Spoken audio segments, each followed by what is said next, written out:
नमस्कार दोस्तों, स्वागत है आप सबका मन्नत के एक और दिलचस्प एपिसोड में। धैर्य अपना अगला कदम सोच रहा है। अब उसके पास वे सबूत हैं जिनसे वह विक्रांत के सामने उसके पिता रोनी के छिपे राज को खोल सकता है।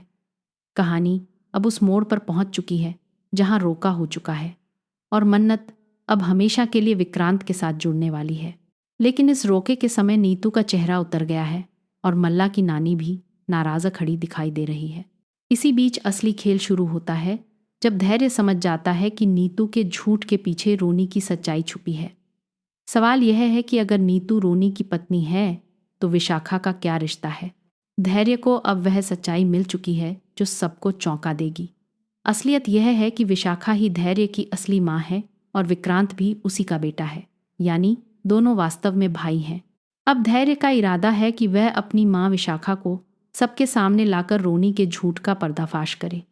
उसका मकसद है कि विक्रांत को यह समझाया जाए कि उसकी असली माँ नीतू नहीं बल्कि विशाखा है। यह सच सामने आते ही विक्रांत को अपना पूरा छिपा हुआ अतीत समझ आए जाएगा।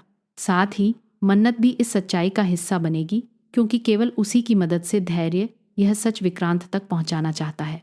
दूसरी तरफ मल्ला ने ठान लिया है कि वह इतनी आसानी से विक्रांत और मन्नत की शादी होने नहीं देगी।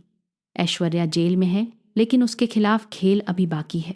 अब असली सवाल यह है कि जब धैर्य यह खुलासा करेगा तो विक्रांत का क्या फैसला होगा।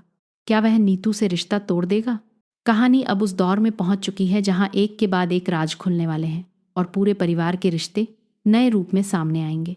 अब देखना यह है कि धैर्य और मन्नत मिलकर इस सच को कैसे सामने लाते हैं और विक्रांत अपनी असली माँ विशाखा को पहचानता है। हर ट्विस्ट का सच जानने के लिए बने रहिए हमारे साथ।